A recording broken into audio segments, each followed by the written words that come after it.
Hello everyone, welcome back to our YouTube channel.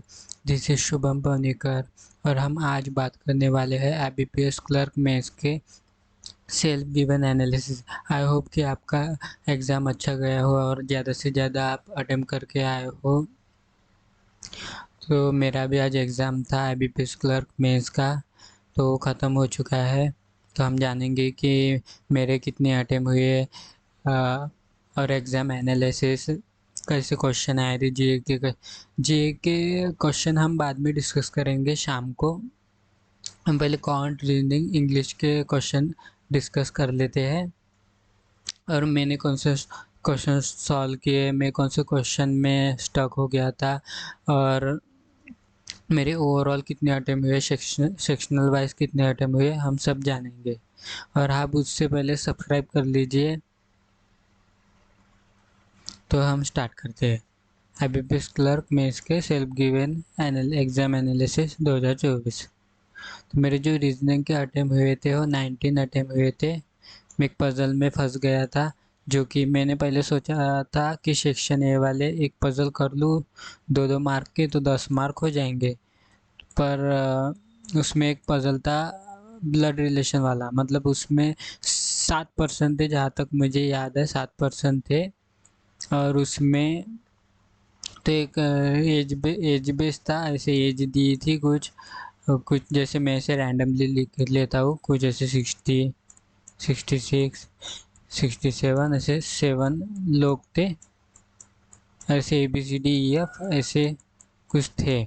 और blood relation में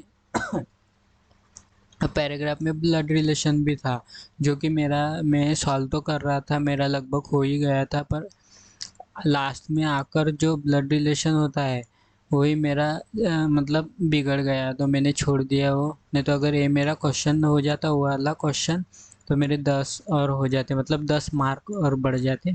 पर जाने दो, 19 अटेम्प्ट भी ठीक है। हमें सिर्फ एग्ज़ाम पास करनी है, हमें कौन सा रैंक लाना है।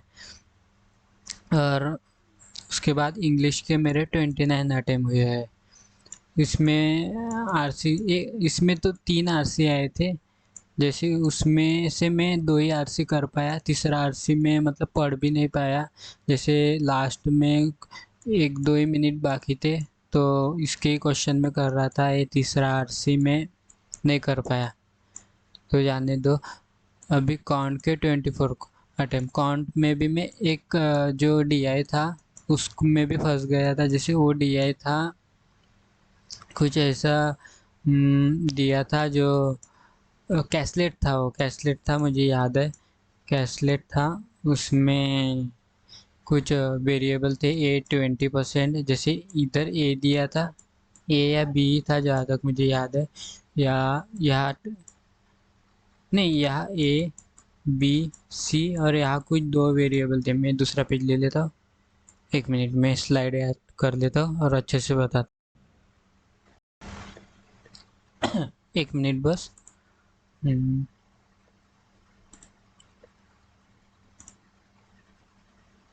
मिनट, पेन ले लेता हूँ मैं।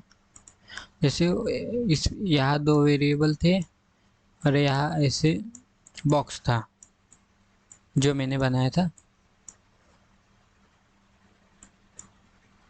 और यहाँ ए बी और सी था। यहाँ के जो यहाँ ईयर दिए थे, ईयर, यहाँ कुछ ईयर था, यहाँ कुछ ईयर था। मैं ऐसे लिख लेता हूँ, ईयर ईयर। तो यहाँ दोनों ही सेम वेरिएबल थे, मतलब कहा गया था कि यहाँ जो है दोनों सेम ही है। और यहाँ जो है इससे +20%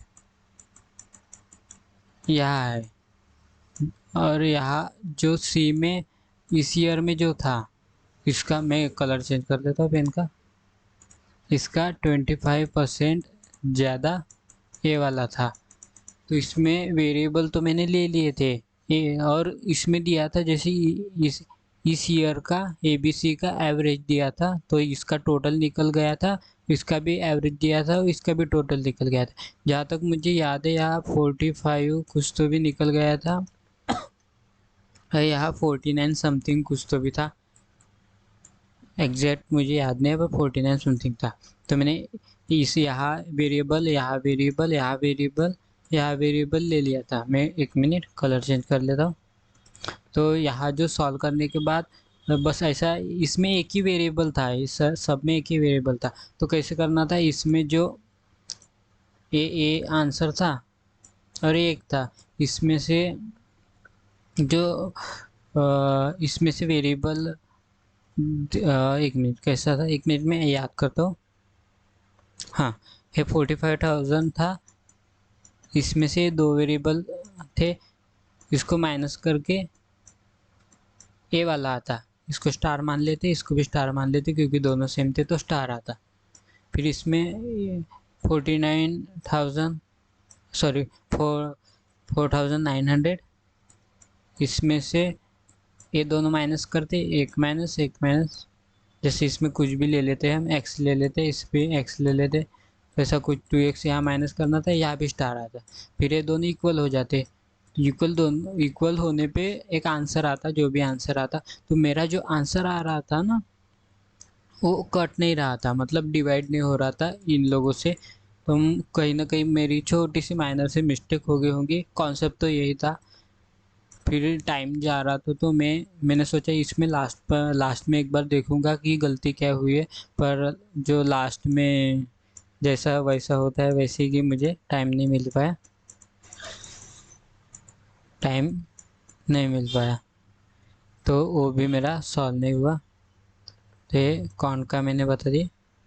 हम आगे और डिस्कस करेंगे और डिटेल में, ये तो मैं बता रहा हूँ बस कौन से क्वेश्चन में मैं अटक गया था। और जी मेरा काफ़ी अच्छा गया है जी। 1 मिनट मैं और एक स्लाइड ऐड कर लेता हूँ, 1 मिनट बस।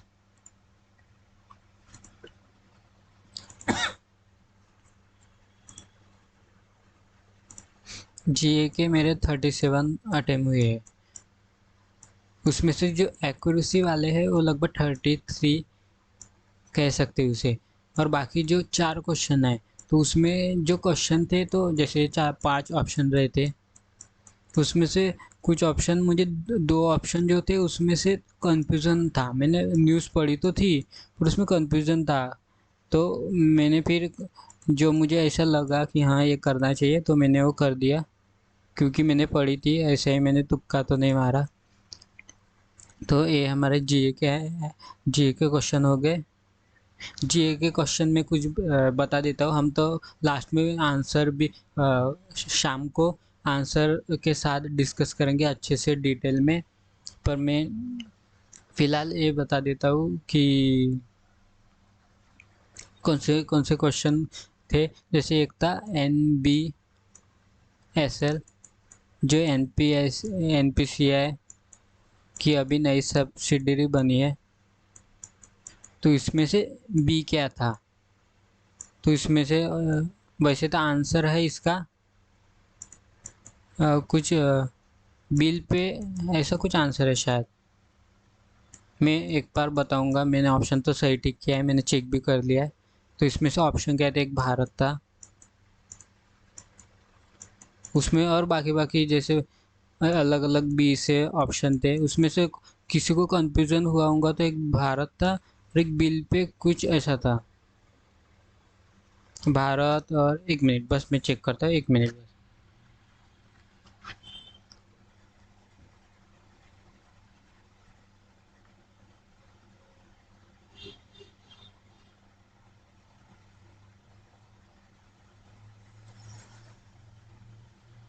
हम्म 1 मिनट, हाँ इसका था भीम भीम भीम, यही मैं टिक करके आया हूँ। 1 मिनट में कलर का चेंज कर लेता हूँ, 1 मिनट बस। पहले तो मैंने तो पढ़ा तो था, पर भारत देख के नहीं, कि जो भारत बिल पे है उसको इसको देख के मुझे कंफ्यूजन तो हो रहा था, पर लास्ट में मैंने भीम ही टिक किया और मैंने चेक भी कर लिया। NP से है, भीम सर्विस लिमिटेड इसका फुल फॉर्म है, तो इसका भीम आंसर है। और एक क्वेश्चन था, कुछ ही दिन पहले ही मैंने पढ़ा था और वो आ गया एग्जाम में, आ गया और मुझे भी याद आ गया था।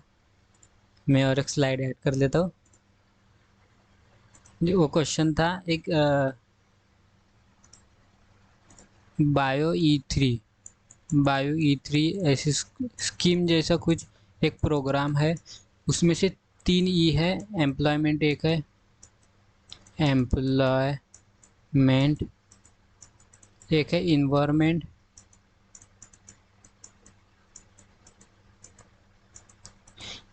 और एक था एक इकोनॉमी। तो क्वेश्चन ए था, ये तीनों दिए थे, ये ऑप्शन में नहीं था, जो सेंटेंस में नहीं होता है कि क्वेश्चन में ही था, जैसे A1 2 और 3, ये 3 कंपोनेंट है और एक चौथा दिया था इंटरप्रेनर्स, जो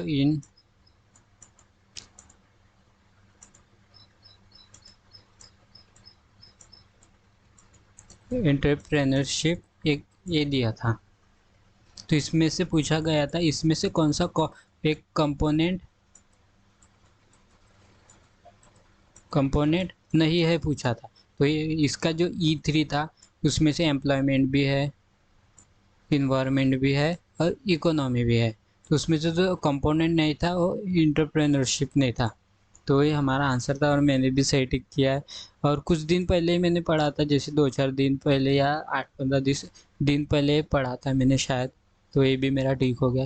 ये तो मैं बस क्वेश्चन 2-3 क्वेश्चन बता रहा हूँ जैसे कुछ, पर हम पूरी डिटेल में डिस्कस करेंगे। तो आप सब्सक्राइब जरूर कर लीजिए। आप देखते तो है पर सब्सक्राइब नहीं करते, आप आज से सब्सक्राइब कीजिए। आपके लिए तो मैं वीडियो बनाता हूँ, तो याद से ज़रूर, अभी हो सकता है तो अभी 2 मिनट वीडियो पॉज करके सब्सक्राइब कर लीजिए। तो हम आगे चलते हैं। हमने रीजनिंग के बारे में बात कर लिया, इंग्लिश मेरे अटेम्प्ट बात करिए, कौन के मेरे अटेम्प्ट बात कर लिए, और जीए के टोटल है 109।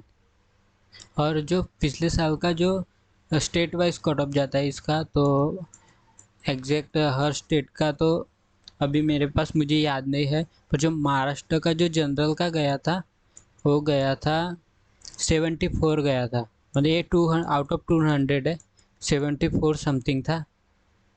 तो अगर ऐसा ही कट ऑफ जाता है तो मेरा सिलेक्शन हो सकता है इसमें। तो हम चलते हैं, आगे चलते हैं, हम ज़्यादा बात नहीं करेंगे। हम पहले कॉन्ट के एनालिसिस के बारे में जानेंगे। यहाँ मैं लिख लेता हूँ कॉन्ट, यहाँ लिखा नहीं है।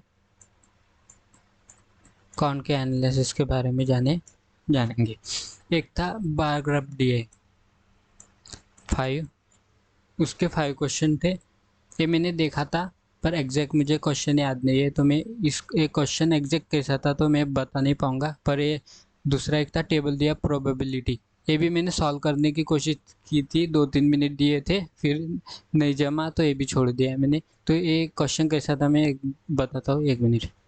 जैसे यहाँ था कुछ वेरिएबल थे, जैसे इरेज़र इरेज़र इरेज़र, पेंसिल था, एक इरेज़र पेंसिल, और शार्पनर था, शार्पनर 3 था। तो इसमें से पहले तो इरेज़र और पेंसिल, इरेज़र और शार्पनर था पेंसिल था या इसके जगह कुछ और वेरिएबल था, तो उसमें उस पर ध्यान नहीं देते, हम स्ट्रक्चर पर ध्यान देते। तो ये जो था इसमें रेशो दिया था, इसमें ऐसे रेशो दिया था कुछ 3-4 ऐसा कुछ, रैंडमली मैं बता रहा हूँ, ऐसे रेशो दिया था। फिर इसमें जो प्रोबेबिलिटी थी, प्रोबेबिलिटी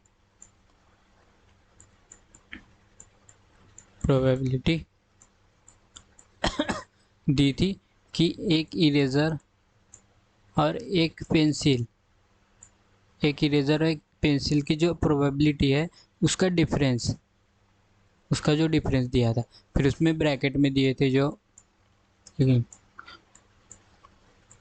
उसमें फिर ऐसे दिए थे 13 ऐसे कुछ आंसर थे, और क्या 1/13 ऐसे कुछ, 3/14, रैंडमली मैं बता रहा हूँ, ऐसे कुछ थे ये प्रोबेबिलिटी। और इसमें था टोटल इरेज़र प्लस शार्पनर ये था, ऐसे दिया था। और यहाँ नंबर था कुछ 10, 12, 15 ऐसे कुछ दिया था, छोटे छोटे नंबर थे। तो मैंने सॉल्व करने की कोशिश की पर ये मेरा नहीं हुआ। आप बताना किन किन लोगों ने प्रोबेबिलिटी वाली डीआई सॉल्व की, और क्वेश्चन याद उसका जो टेबल याद होगा तो वो भी कमेंट में मेंशन कीजिएगा। और नंबर सीरीज तो एकदम इजी वाली थी, पर वो वेरिएबल वाली थी। मतलब जैसे मैं, एक मिनट मैं बताता हूँ, मैं एक बार पेज ले लेता हूँ। हम पूरी डिटेल में डिस्कस करेंगे क्वेश्चन का स्ट्रक्चर, ताकि आने वाले जो एग्ज़ाम होगी तो हम वैसे ही टाइप के क्वेश्चन पढ़ पाएंगे। आप ध्यान से देखना, क्योंकि उसी टाइप के क्वेश्चन आप पढ़ सकते हैं। फिर नंबर सीरीज थी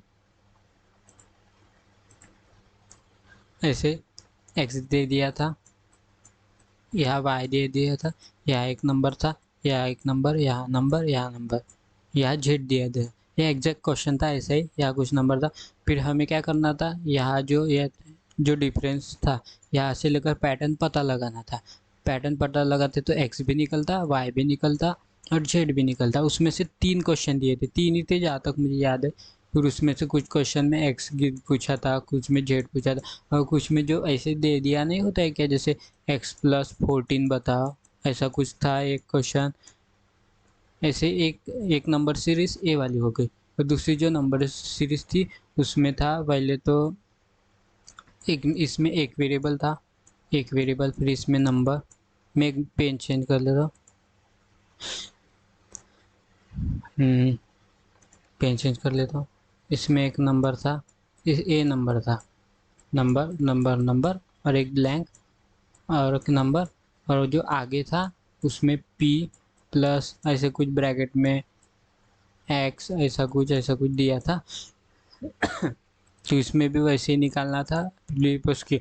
और उसमें क्वेश्चन कैसा था, उसमें एक क्वेश्चन ऐसा था कि इस सीरीज में जो पैटर्न फॉलो हो रहा है, अगले सीरीज में भी एक वही पैटर्न फॉलो हो रहा है। तो उसके जो स्टार्टिंग के 2 नंबर दिए थे, जैसे एक 2 था और एक 3 था जहाँ तक मुझे पता है। और उस सीरीज में पैटर्न भी ऐसा फॉलो हो रहा था कि *1 करते थे, फिर *2 *3, और यहाँ *1 -1, *2 +1, *3 +1। तो उसमें 2 नंबर जो दिए थे, जैसे फर्स्ट 2 दिया था, 3 दिया था, वही पैटर्न लगा के फिर तीसरा नंबर निकालना था और तीसरा नंबर पूछा था।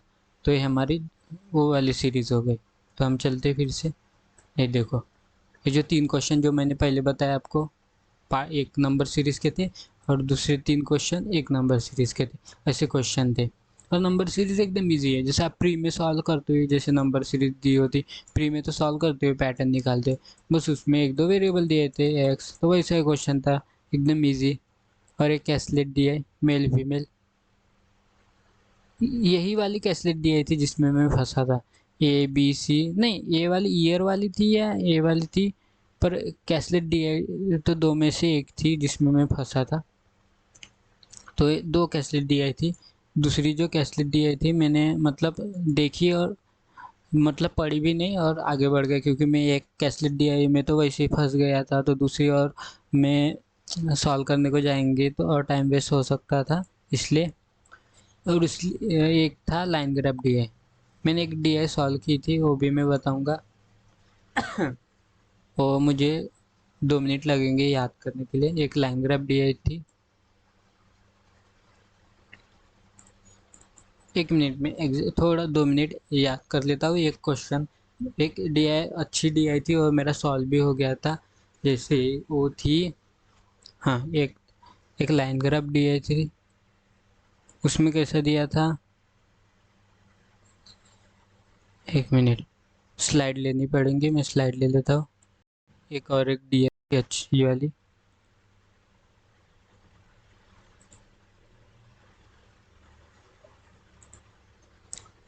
वो डी आई थी जैसे कुछ एक पाई चार्ट दिया था भाई, इसमें ऐसा कुछ पाई चार्ट दिया था ब्रेक करके, और यहाँ एक टेबल दिया था, शायद वही लाइन ग्राफ दी आई थी, ऐसे एक टेबल दिया था। हाँ, याद आ गया, मैंने जो सॉल्व की थी वो वाली डी आई में बताता हूँ। उसमें दिया था मेल, हाँ, सोल्ड, इसमें सोल्ड अनसोल्ड था, सोल्ड एंड अनसोल्ड, सोल्ड और अनसोल्ड का डेटा दिया था, और इसी सोल्ड अनसोल्ड में एक प्लास्टिक था एंड मेटल था, मेटल, प्लास्टिक और मेटल था। तो हमें जो यहाँ दी थी ना, वो जो पाई चार्ट में दिया था वो अनसोल्ड का डेटा दिया था, अनसोल्ड का या अनसोल्ड का डेटा दिया था, और यहाँ जो दिया था जहाँ तक सोल्ड का डेटा दिया था। तो हमें सॉल्व करने के मैंने जो बॉक्स कैसा बनाया था वो भी मैं बता देता हूँ, एक मिनट। यहाँ जैसे मैंने ऐसा बनाया था, पहले यहाँ सोल्ड सोल्ड बनाया था या अनसोल्ड बनाया था, फिर प्लास्टिक सोल्ड, मेटेलिक सोल्ड, फिर प्लास्टिक अनसोल्ड, मेटेलिक अनसोल्ड, ऐसे बनाया था। और यहाँ टोटल अनसोल्ड था, और यहाँ टोटल दिया था, जो टोटल भी था हमारे पास। तो ऐसे ही ये निकालना था, यहाँ भी ऐसे निकालना था, मेटेलिक सोल्ड, और इसमें भी यहाँ ये भी निकल गया था, प्लास्टिक अनसोल्ड, मेटेलिक अनसोल्ड, ये टोटल निकल गया था। पर बस इसमें जो टोटल में प्लास्टिक कितने हैं और मेटालिक कितने हैं, बस ए ने ये मतलब सॉल्व नहीं हुआ, और इसके ऊपर क्वेश्चन भी नहीं पूछे थे। मतलब वो जितना डेटा दिया था उस पर ही क्वेश्चन थे, वो सॉल्व करना था, और ये मेरे पूरे के पूरे क्वेश्चन सही भी हो गए, मैंने अच्छे से सॉल्व कर लिए। इसके क्वेश्चन भी लगभग जो आप छोटे मोटे होते वेरिएबल देकर वैसे ही थे, बस इसमें जो इतना बड़ा ये सॉल्व करना था यही डिफ़िकल्ट था। तो आई होप कि आप लोगों ने सॉल्व किया होगा ये। तो ये डी आई हो गया। तो लाइन ग्राफ तक हम आ गए हैं, हो गया। और अर्थमेटिक अर्थमेटिक 11 क्वेश्चन, इसमें कुछ जो थे, जैसे मैंने कौन से क्वेश्चन सॉल्व किए, जैसे पार्टनरशिप वाले 2-3 क्वेश्चन दिखे मैंने वही मतलब सॉल्व किए। जैसे पार्टनरशिप इजी होता है, जैसे रेशो वेशो दिया था और उसमें जो कुछ दिया था, और लास्ट में जो पूछा था कि ए का शेयर क्या है, हो गया। ऐसे ही क्वेश्चन थे। एक डाटा सफिशिएंसी और क्वाड्रेटिक इक्वेशन में, जो क्वाड्रेटिक इक्वेशन थी कुछ तो, जो एक एक ही क्वेश्चन ऐसे प्रीलिम्स लेवल का था, जो प्रीलिम्स में आता है एक्स स्क्वायर प्लस जो 10x एन ऐसा कुछ आता है, 100 ऐसा कुछ आता है, वो होता है। और बाकी जो क्वेश्चन थे वो ब्रैकेट वाले ऐसे कुछ दिए थे, ब्रैकेट ऐसे गिन थे, तो जिसमें ऐसे 2-3 क्वेश्चन में बहुत टाइम जा रहा था। तो एक जो क्वेश्चन मैंने पकड़ा वो मतलब बहुत टाइम जा रहा था, लास्ट में कुछ 1 मिनट बचे थे तो सॉल्व हुआ नहीं मेरा।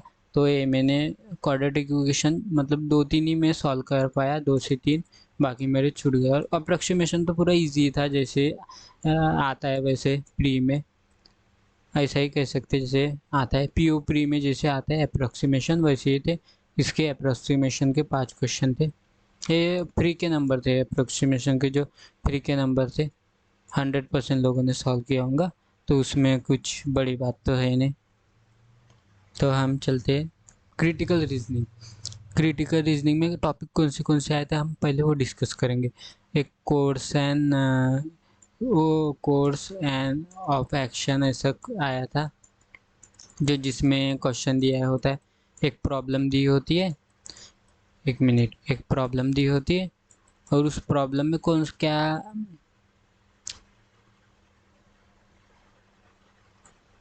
प्रॉब्लम और उसमें जो कुछ ऑप्शन थे उसमें एक्शन दिया था, म्हणजे सॉल्यूशन दिया था कि कौन सा सॉल्यूशन इस प्रॉब्लम को ले, वही कोर्स ऑफ एक्शन होता है।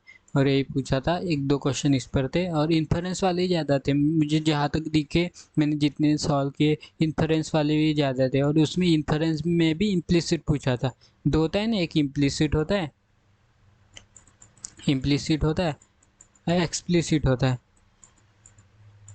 तो हर में सब में इम्प्लिसिट वाले ही पूछे थे, एक्सप्लिसिट वाला तो पूछा नहीं, क्योंकि मैं हमेशा डायरेक्शन तो पढ़ लेता हूँ। आप 1 मिनट रुकेंगे, बस 1 मिनट, मैं बस चार्जिंग लगा लेता हूँ, बस 1 मिनट।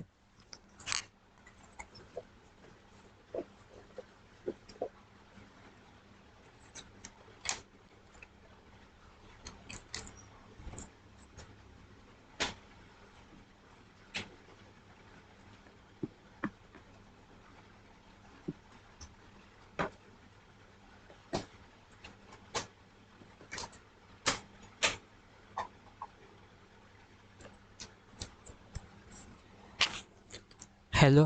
आई होप आप लोग कहीं गए नहीं होंगे। बस मेरी लैपटॉप की चार्जिंग ख़त्म हो रही थी, इसलिए मुझे लगाना पड़ा, नहीं तो बंद हो जाता। ठीक है, हम चलते हैं। फिर से मैं पेन का कलर चेंज कर लेता हूँ।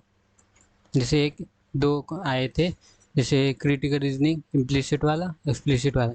जैसे मैं डायरेक्शन पढ़ ही लेता हूँ इंग्लिश के, मैं डायरेक्शन पहले पढ़ ही लेता हूँ, क्योंकि कभी भी कुछ भी करेक्ट पूछ लेता है, कभी कभी इनकरेक्ट पूछ लेता है, तो मैं ध्यान से पढ़ता हूँ। आप भी पढ़ा कीजिए डायरेक्शन। तो उसमें इम्प्लिसिट वाले पूछे थे, और एक और थे resultant based question. Resultant based question कैसे थे, जैसे मैं डिस्कस करता हूँ, मैं एक पेज ले लेता हूँ, पेज तो है। रिजल्टेंट बेस्ड ऐसे कंडीशन दी थी, पहले इवन एंड ऑड वाली एक कंडीशन थी, एक इवन वाली एक कंडीशन थी, एंड ऑड वाली एक कंडीशन थी, और इवन प्राइम वाली ऐसी कुछ कंडीशन थी, 4-5 कंडीशन थी, और इवन प्राइम नॉट प्राइम ऐसे कुछ कंडीशन थी।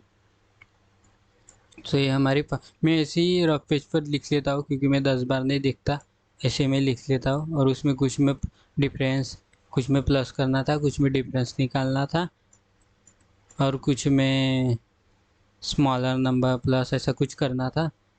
और दिए थे, यहाँ एक दिया था रिजल्ट, यहाँ 3 नंबर जैसे होता है, यहाँ 3 नंबर, यहाँ का 2 सॉल्व करके एक आएगा, फिर यहाँ उन दोनों का सॉल्व करते। तो उनका डिफरेंस पूछा था, और उनका जो इसमें पहले सीरीज में वेरिएबल दिया था एक्स, तो ये सॉल्व करके सेकंड वाला सॉल्व करके एक्स निकलेगा। फिर एक्स का डिफरेंस पूछा था, जो सेकंड वाला रिजल्टेंट होता उसके साथ। ऐसे क्वेश्चन थे, और ऐसे 5 क्वेश्चन थे, और मैंने पूरे 5 के 5 क्वेश्चन सॉल्व कर लिए हैं। आई होप कि जिनका भी एग्ज़ाम था उन्होंने भी सॉल्व कर लिया होगा। और डाटा सफिशिएंसी जो थी, 4 से 5 क्वेश्चन थे, और वो बिल्कुल इजी वाले थे, बिल्कुल इजी। मतलब ऐसे ही सॉल्व हो रहे थे, छोटे छोटे थे। जैसे उसमें क्या था, जैसे 2 ही वेरिएबल वाले थे, 2 ही मतलब ऑप्शन थे उसमें। एक तो जो पज़ल बनाना था, छोटे से क्वेश्चन, पज़ल वाले ही ज़्यादा थे, पज़ल वाले ऐसे क्वेश्चन थे। फ्लोर बेस्ड पज़ल था, ये मैंने मतलब नहीं सॉल्व किया, मैंने देखा भी नहीं, जल्दी से मैंने स्किप कर दिया। एक बॉक्स बेस्ड पज़ल था, ये मैंने सॉल्व किया है, बॉक्स बेस्ड पज़ल। तो उसमें ऐसे जो बॉक्स बेस्ड होते नॉर्मल सा, वही एक था। और जो मैं स्टार्टिंग में मैंने बताया था, 1 मिनट में चेंज कर लेता हूँ कलर, ब्लैक ले लेता हूँ। जो मैंने स्टार्टिंग में बताया था, जो 2 मार्क वाला मैं पहले सॉल्व करने वाला था, एज बेस्ड पज़ल 2 मार्क वाला, सोचा था ये 5 क्वेश्चन कर लेंगे, और इंटू 2 10 मार्क स्टार्टिंग में ही मिल जाएंगे, क्योंकि मैंने पहले ये सेक्शन ए जो 2 मार्क वाला होता है, और सेक्शन बी वो 1 मार्क वाला होता है। तो सेक्शन ए मैंने पहले सॉल्व किया था, पर मेरा ये हुआ नहीं। मैंने इसके बारे में तो डिटेल में बता दिया है। तो हम चलते सिलोगिज्म। सिलोगिज्म के आए थे 3 क्वेश्चन। मशीन इनपुट आउटपुट, उसके आए थे 5 क्वेश्चन। ये सिलोगिज्म शायद था या नहीं था, ये मैं कंफर्म करके बताऊंगा। अभी का इसको गैप करते सिलोगिज्म को। और मिसलिनियस तो होती है हर आंसर में। तो उसके 4 डायरेक्शन कोडेड वाला था, कोडेड वाला डायरेक्शन था, उसमें छोटी मोटी कंडीशन भी दी हुई थी। उसमें 3 क्वेश्चन थे। एक मल्टीपल सीरीज विथ कंडीशन, उसके 2 क्वेश्चन थे। तो ये था हमारा रीजनिंग का एनालिसिस। तो हमने काउंट का देख लिया, हमने रीजनिंग का देख लिया। हम चलते अब इंग्लिश की तरफ। इंग्लिश का पेपर कैसा था, तो हम आगे चलते हैं। इंग्लिश के जो 3 रीडिंग एंड कॉम्प्रहेंशन आए थे, मैं कलर चेंज कर लेता हूँ 1 मिनट। 3 रीडिंग आरसी आए थे, जो इसमें से फर्स्ट था जो न्यूक्लियर पावर बेस्ड था, न्यूक्लियर पावर, इलेक्ट्रिसिटी, ऐसे कुछ कीवर्ड थे। फर्स्ट था उसके भी मैंने सॉल्व किए। दूसरा था सोलर वाला था, सोलर पावर, ऐसे ही थे उसमें। और ज़्यादा बड़ा नहीं था, जैसे छोटा सा ये एक ऐसा था, छोटा पैराग्राफ, फिर ऐसा था। क्योंकि तीन थे तो छोटे छोटे, क्योंकि मुझे जल्दी पढ़ना हो रहा था तो ज़्यादा बड़ा नहीं था। तीसरा आरसी तो मैं मतलब इस तक पहुंच ही नहीं पाया। तीसरे आरसी तक मैं दो ही आखिरी में मैं आरसी सॉल्व करता हूँ। तो जो आखिरी में मैंने दो आरसी सॉल्व किए, ये दो आरसी सॉल्व किए थे, न्यूक्लियर वाला और सोलर वाला। तो मेरा इसमें ही टाइम चला गया और टाइम अप हो गया। तो मैं ये थर्ड वाला आरसी बिल्कुल सॉल्व नहीं कर पाया।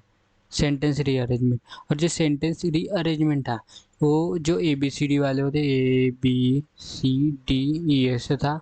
और ऐसे पाँच, एक दो तीन चार पाँच, और ऐसे उसमें ऑप्शन थे ए बी सी डी, तो उसमें सॉल्व करने थे। क्लोज टेस्ट ऐसे वर्ड वाला नहीं था, उसमें कैसा था, ऐसे कुछ दिया था छोटा सा, छोटे से दो तीन वर्ड थे उसमें हाईलाइट किया था। एक मिनट, और ऑप्शन में ऐसे छोटे, इतने बड़े बड़े थोड़े जो मिनी सेंटेंस वाले ऑप्शन थे चार पांच, तो वैसा क्लोज टेस्ट था। उसके थे 6 क्वेश्चन। और ए न्यू पैटर्न पैराग्राफ का एक क्वेश्चन था, इसको मैं देख भी नहीं पाया। सिंगल फिलर था, ये भी शायद मैंने सॉल्व नहीं किया। नहीं, सिंगल फिलर मैंने सॉल्व किया है, बस ये न्यू पैटर्न वाला नहीं देख पाया। डबल एरर, ये डबल एरर वाले भी थे उसमें। कुछ में एरर पूछा था, मतलब कौन से सेंटेंस में एरर है, कैसे क्वेश्चन थे देखो उसमें। एक मिनट, हाँ, उसमें क्वेश्चन थे जैसे ए ऐसा था, फिर जो बी नीचे ए करेक्ट वाला था, फिर सी, फिर डी ऐसे थे। तो उसमें से कुछ क्वेश्चन पूछा था कि एरर वाला कौन था, मतलब किस में एरर है। तो नीचे दिए थे option A B, only A, all A B C D, A B C D and ऐसे कुछ ऑप्शन दिए थे। तो ये उसमें से ऐसे कुछ क्वेश्चन पे पूछे थे और कुछ क्वेश्चन नो एरर। तो इसलिए मैं कहता हूँ, क्योंकि सिर्फ पहला क्वेश्चन देख के आंसर टिक मत कर, मतलब डायरेक्शन बिना पढ़े आप क्वेश्चन पे मत चले जाना, एक बार ऐसे देख लेना कि पूछा क्या है। तो कुछ में नो एरर पूछा था, नो एरर वाले पूछे थे। ऑप्शन ऐसे ही थे A B, only A B C D, उसमें किसी में एरर वाला और किसी में नो एरर वाला पूछा था। तो ये था हमारा सिंगल और डबल एरर वाला। उसके 7 क्वेश्चन थे, क्योंकि और जो क्वेश्चन थे, इसके जो क्वेश्चन थे 7 क्वेश्चन, वो ऐसा नहीं कि लाइन से थे। कुछ एक क्वेश्चन था, चार पांच क्वेश्चन, फिर जाने के बाद फिर दूसरा क्वेश्चन आता था, फिर चार पांच क्वेश्चन जाने के बाद फिर एक क्वेश्चन आता था। ऐसे मतलब बीच बीच में थे, ऐसे कह सकते, बीच बीच में क्वेश्चन थे इसके। उसके लाइन से क्वेश्चन नहीं थे। एक नैरेटिव पैसेज का था, फ्रेजल वर्ब से आप, ये इजी वाला ही था, एक क्वेश्चन फ्रेजल वर्ब जैसा था, उसमें बस बताना था। उसमें कुछ सेंटेंस दिया था, जैसे एक मिनट,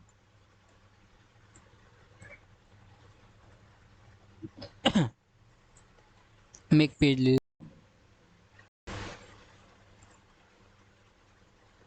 बस एक पेज ले लेता हूँ। यही पेज पे लिख लेता हूँ। उसमें कैसा था, एक क्वेश्चन था इसमें, ऐसा एक फ्रेजल वर्ब दिया था, छोटा सा था। जैसे अगर एक तो ये सेंटेंस पढ़ के भी अगर कोई किसको ये इसका पता भी नहीं होगा मीनिंग, और सेंटेंस पढ़ के भी वो आसानी से वो जान सकता था, इजी था। और इसमें फिर ऑप्शन थे, 5 ऑप्शन, जो फ्रेजल वर्ब के जो मीनिंग वाला ऑप्शन होता है। तो हमें फिर इसका आंसर देना था। और ये एक मिनट कहा गया इंग्लिश का, हाँ ये रहा। तो ये नैरेटिव पे ऐसे था, मिसलिनियस 6 थे, जो छोटे मोटे क्वेश्चन होते 6, बीच बीच में एक दो रहते, तो ये वाले क्वेश्चन थे। तो हमारा क्वांट हो गया, हमारा रीजनिंग हो गया, हमारा इंग्लिश हो गया, ये तीनों हो गए हमारे। हमारा बचा जीए, उसके क्वेश्चन और उसके साथ साथ आंसर भी मैं लाऊंगा। मैं इसको अच्छे से पीपीटी बनाकर अच्छे से आंसर ढूंढकर हम डिस्कस करेंगे। आप सबसे पहले सब्सक्राइब जरूर कर लीजिए, सब्सक्राइब जरूर कर लीजिए, क्योंकि ऐसे हम वीडियो लाते ही रहेंगे हर एग्ज़ाम के, तो आपको अपडेट भी मिलते रहेंगे और भी अपडेट एग्ज़ाम से रिलेटेड एनालिसिस मिलता रहेगा। और आप जो जो आपको चाहिए आपको मिलता रहेगा, तो आप सब्सक्राइब ज़रूर कर लीजिए। और हम शाम को कुछ घंटों बाद हम मिलेंगे, जीए के क्वेश्चन अच्छे से एनालाइज करेंगे और डिटेल में करेंगे, न्यूज़ भी जानेंगे हम कैसे कैसे क्वेश्चन थे। तो जाते जाते सब्सक्राइब जरूर कर लीजिए। तो थैंक यू। एक मिनट, हम गुड अटेम्प्ट जानना तो भूल ही गए। हम गुड अटेम्प्ट जानते, जाइए मत तो रुकिए, हम पहले गुड अटेम्प्ट जान लेते।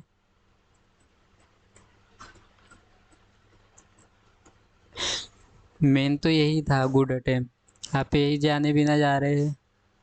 रुक जाइए। इंग्लिश के जो अटेम्प्ट थे 40 क्वेश्चन 40 मार्क थे, उसमें से 26 टू 22 टू 26। बहुत लोग इसमें ज़्यादा भी अटेम्प्ट करके आते हैं, मतलब आउट ऑफ भी ऐसा कुछ नहीं है, पर मैटर करती है एक्यूरेसी। मतलब इतने मार्क लगभग आपको 25 मार्क अगर आ जाते हैं इंग्लिश में, तो आपका अच्छा स्कोर होता है। भले आप फिर कितने भी अटेम्प्ट करो, 40 में से 40 भी अटेम्प्ट करो, वो मैटर नहीं करता, बस आपके मार्क उतने आने चाहिए, ये मैटर करता है। पर कोशिश यही कीजिएगा कि एक्यूरेसी अच्छी रखिए, क्योंकि जो आपको पता है अच्छे से सॉल्व कीजिए। पर आपको कुछ नहीं आता होगा तो क्या कर सकते हैं, फिर तुक्के तो मारने पड़ेंगे। फिर रीजनिंग के 22 टू 27। ऐसा नहीं है कि इसमें इतने ही चाहिए, इसमें इतने ही चाहिए। अगर किसी के कोई क्वांट में अच्छे कर लेता है और रीजनिंग में कम करता है तो भी चलता है, कोई जीए में अच्छे कर लेता है तो भी चलता है। हमें तो ओवरऑल कट ऑफ, हमें सेक्शनल भी कट ऑफ क्लियर करना है, और सेक्शनल तो हो ही जाता है, बस हमें ओवरऑल कट ऑफ क्लियर करना होता है। तो जीए के 20 टू 25। तो ऐसा सोचना मत जिनके रीजनिंग और कॉन्ट या किसी जीए पर्टिकुलर जीए में या इंग्लिश में कम हुए, तो ऐसा कुछ नहीं, दूसरे सब्जेक्ट में अच्छे हुए होंगे, तो आपका बैलेंस आउट हो जाएगा। अगर आपने अच्छी से प्रिपरेशन किए है तो आप सिलेक्ट ज़रूर हो जाएंगे, आप बिल्कुल भी टेंशन मत लीजिए। तो जीए के 20 टू 25, कॉन्ट के जो थे 20 टू 28, और ओवरऑल जो थे वो 98 टू 120, और मेरे हुए हैं 109। ओवरऑल मॉडरेट था, बस इसमें जो कॉन्ट का कह सकते हैं मॉडरेट टू डिफ़िकल्ट, और रीजनिंग का भी थोड़ा कह सकते हैं एक पजल, दो मार्क वाले, क्योंकि 2 मार्क वाले होंगे तो बिल्कुल हार्ड होंगे। और इंग्लिश का तो वैसे जैसा रहता है आपको पता ही है, इंग्लिश का लेवल लगभग सेम ही रहता है, कॉन्ट रीजनिंग का हाई हो जाता है। और जीए इस बार इस एग्ज़ाम का जो जीए था ना, वो आरआरबी जैसा बिल्कुल नहीं था, बिल्कुल नहीं था। आरआरबी में तो अटेम्प्ट ही नहीं हो पा रहे थे, जीए में अभी जो आईबीपीएस क्लर्क में जीए में अटेम्प्ट तो हुए हैं बहुत लोगों के, और मेरे भी कितने अच्छे अटेम्प्ट हुए। और इवन जो अभी जो इंडियन बैंक का गया है उसमें भी भलते भलते क्वेश्चन आए थे, जो एक्ट वैक्ट पूछ लिया था, तो आउट ऑफ द सिलेबस था, जो 6 महीने का बात का। पर यही ये एग्ज़ाम में तो भी मतलब मेंटेन किया है कि अच्छे से कि को लोगों के अटेम्प्ट हो पाए। तो आई होप कि आप लोगों ने ज़्यादा से ज़्यादा अटेम्प्ट किए होंगे। तो हम चलते जाते जाते सब्सक्राइब जरूर कीजिए। हम थैंक यू।